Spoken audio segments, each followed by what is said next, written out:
So hello, today we'll start a new subject, that is thermodynamics. So today we'll discuss about the basic fundamental concepts. Okay, so today will be the introductory class, and we'll also start the first module, which consists of the fundamental concepts like system and control volume. As you can see, this system and control volume, okay, and property, state and process, these are all in module 1. So today we'll only discuss about these fundamental concepts like system and control volume, and what is this subject of thermodynamics is all about. Okay, so let us start today's session, today's lecture. This will be your first class. Now we'll say something about this thermodynamics. This word thermodynamics, it originated from the Greek words, which means this thermos, which means heat, and dynamic, which means force. Okay, this is about a little bit of history about this word. So this subject of thermodynamics is all about the getting energy or power from hot bodies. Okay, this subject is all about getting power or energy from hot bodies. So we are only going to focus on this topic, that how to get useful work from heat. Okay, so this is the topic which is needed in the thermodynamics of this mechanical engineering. But actually the thermodynamics is a very vast subject. Okay, but we will not concentrate on those fields. So actually this thermodynamics is a small area of physics. Okay, and we encounter thermodynamics in our day-to-day life. Okay, we see in every day we see various processes, okay, which are governed by thermodynamics. And these processes, they don't occur in a haphazard way. Okay, there is a rhythm or there is a direction in which these processes occur. Okay, and these applications of this thermodynamics, okay, which can be seen in all the things which we encounter, which we see in every day, like in power plants. Okay, thermal power plants, nuclear power plants. Okay, IC engines which we use in automobiles. Okay, turbines, gas turbines, and air conditioning, refrigerator, okay, and jet engines, compressors, okay, chemical plants. Okay, so these are the areas where you can observe thermodynamic processes, and all the processes which we see in the daily life, everything. So these are governed by certain laws. Okay, they occur in a particular direction and they have a rhythm. So now this daily processes which we observe, they are governed by certain constraints.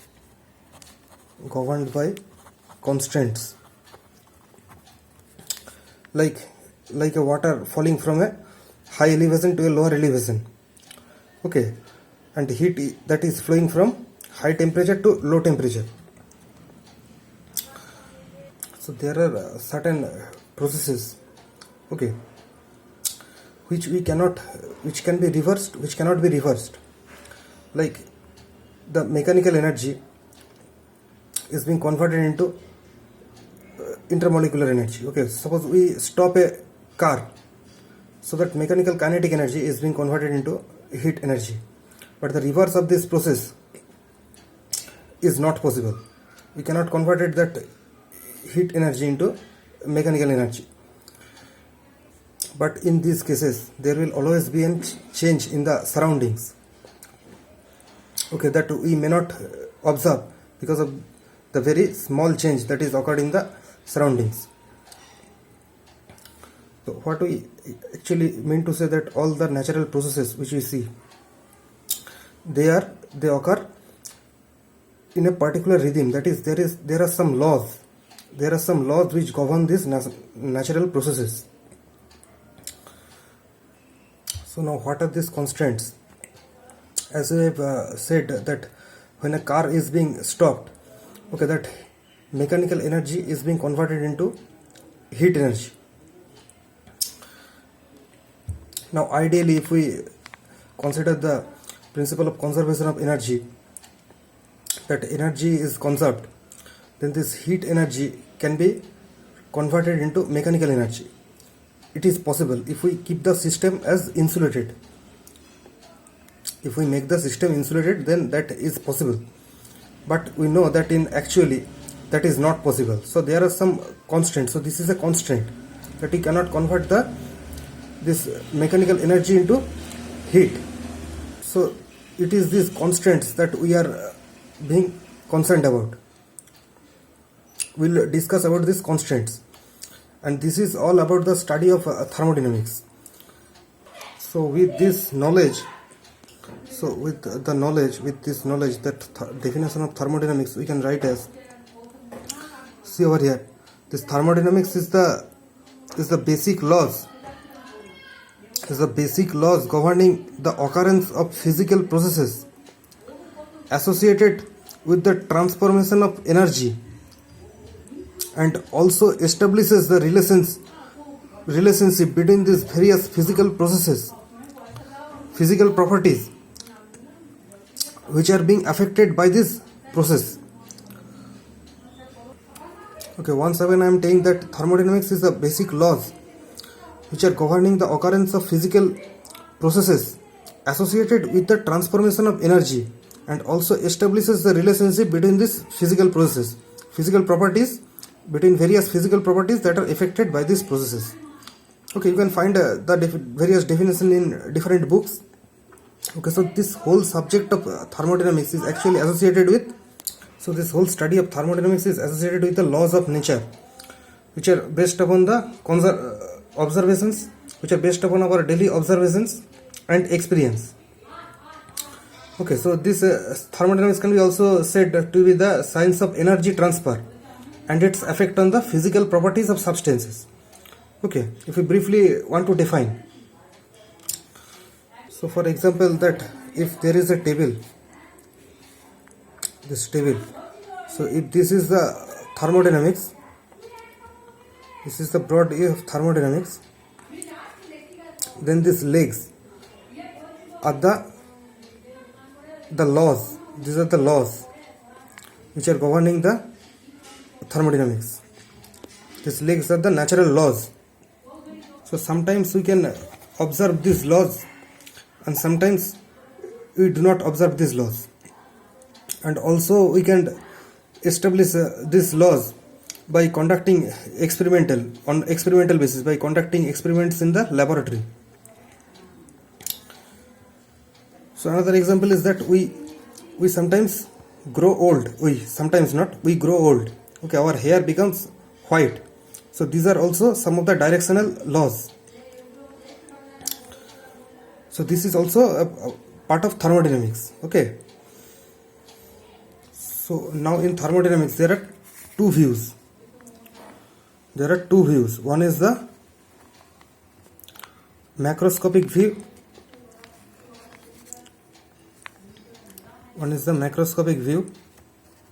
The classical view, and the other is the microscopic or the statistical view.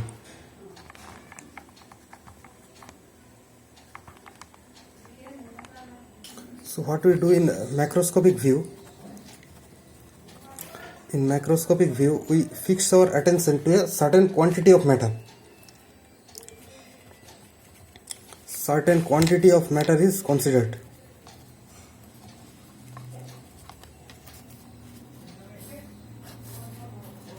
Certain quantity of matter is considered. Okay, without taking the events occur at the molecular level, without the events occurring at the molecular level is taken into account. We only consider a certain quantity of matter in the macroscopic view. And also what we do is specify the characteristics of the system.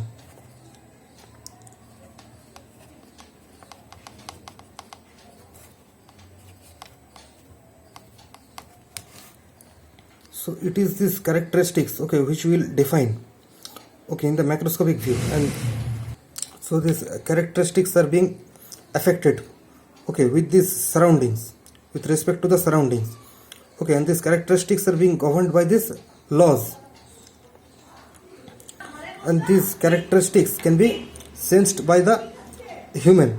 Okay, so this is only concerned about the effects of the action of the many molecules. So in macroscopic view, it's only concerned with the effects of action of many molecules, okay, and these effects can be perceived by human senses. This can be perceived by human senses. We can sense it, suppose change in temperature, okay, change in pressure, okay, so these things we can sense ourselves, okay, using our senses. Now there are also some properties which cannot be directly sensed by the human senses, or also they can be measured, but they can be related by some expressions with some primary characteristics or features that can be directly sensed or measured. And now these relationships can be directly established by certain relations. Now these relations can be established either by theory or by experiments at the macroscopic level. So this is all about this macroscopic view of thermodynamics. Now in the microscopic view,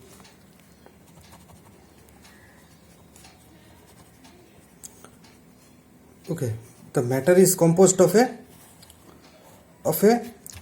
large number of molecules. So we try to analyze a certain amount of matter but through its molecular action, okay, through the behavior of its molecules. So actually we study in detail its molecular activities, which in turn affects the overall behavior of this matter.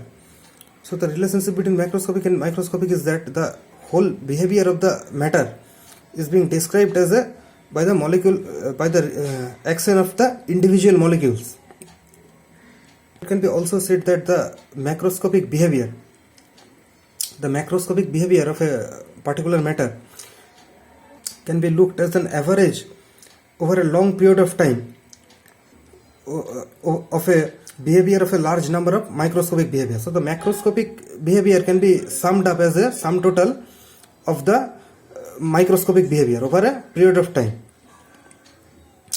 Okay, so this microscopic behavior in turn it affects the macroscopic behavior.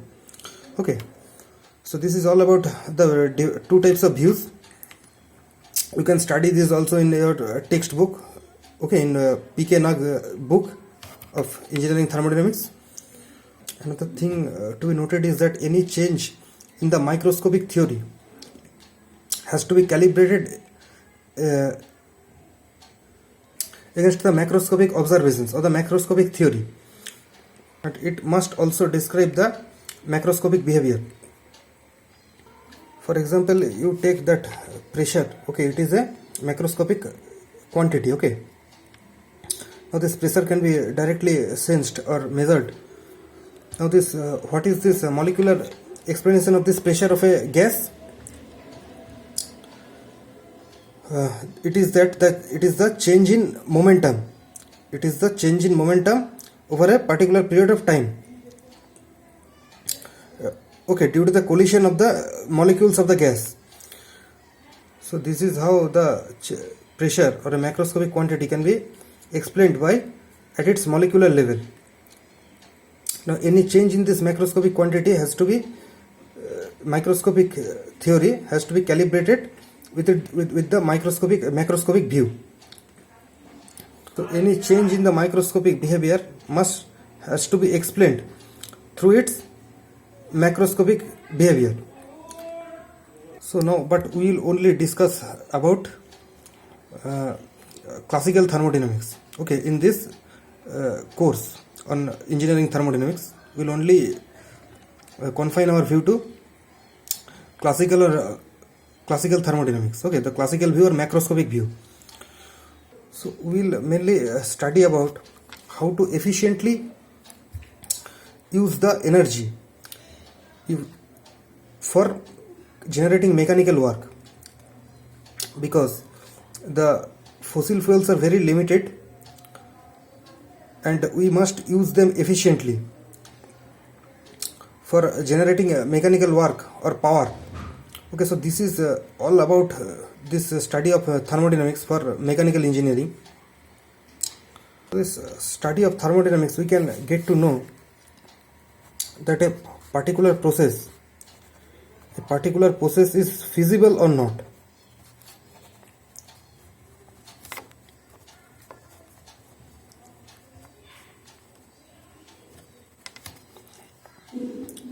So we can know about this, a process is feasible or not, by this thermodynamics. We can also know that what we cannot do, what are the limitations.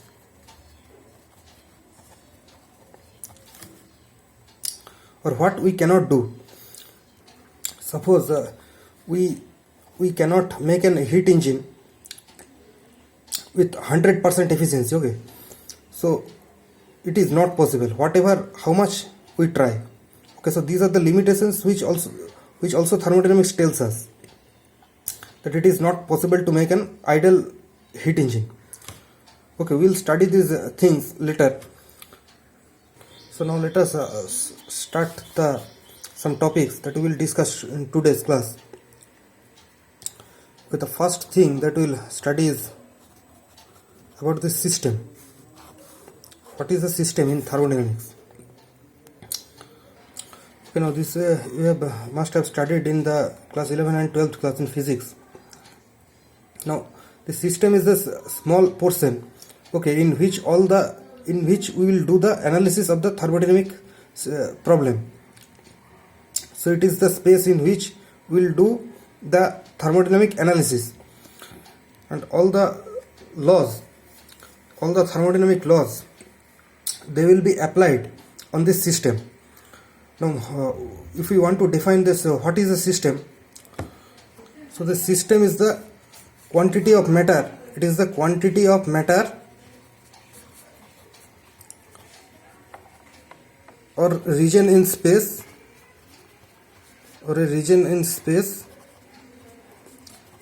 upon which attention is concentrated.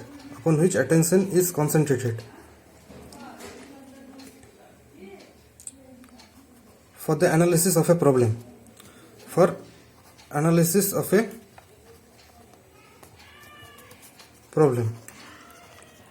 So this is the definition of a system. You can find it in books. Now this system can be of two types.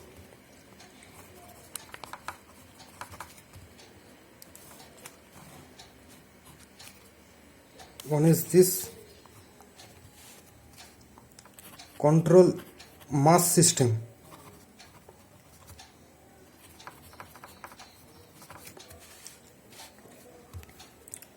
and another is this control volume system. So now a system is actually what I have said, that it is a control mass. It is a small amount of space which is being surrounded by a boundary. So there are 2 points, that it is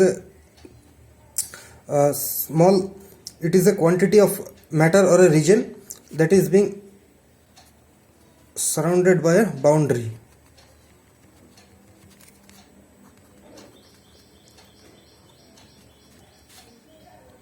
Now this boundary is of two types. It may be a solid boundary,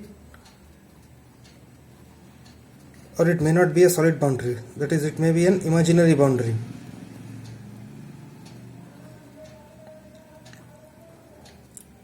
Now that outside this boundary there is the surroundings.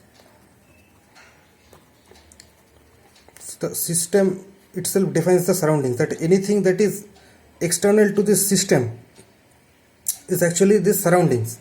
Okay, and the system and the surroundings is being separated by this boundary. And our area of analysis is this system, this small area. So this system plus the surroundings makes up the universe. Okay, system and the surroundings makes up our whole universe. Okay, now we'll see that what is this control mass system. We'll define what is this control mass system.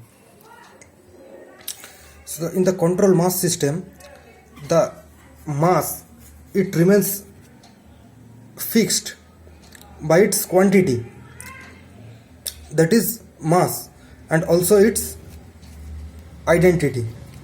So mass is fixed by quantity and identity, but not the volume. Okay, because the volume can change. Okay, because this boundary may expand. Okay, the boundary may expand because the boundary may be moving. Okay, so by its quantity, that is mass, and its identity, but not by its volume. Now by the definition you can see that if mass is fixed, so the mass, there cannot be any mass interaction between this boundary. Okay, the mass is fixed, so there is no mass interaction between the system and the surroundings.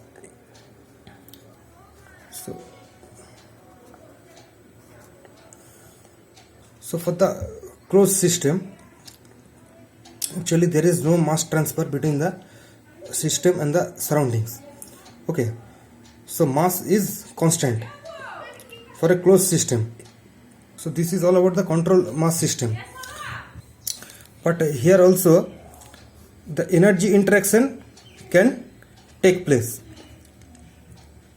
Energy interaction can take place. So the boundary of a closed system does not allow the mass interaction to take place, but it allows, there is no restriction on energy interaction between the system and the surroundings. So energy interaction is possible in a control mass system. Okay, so this is about the control mass system. So we'll discuss about the control volume system in the next lecture. Okay, we'll continue with our discussion about the fundamental concepts in the next class. So thank you for listening.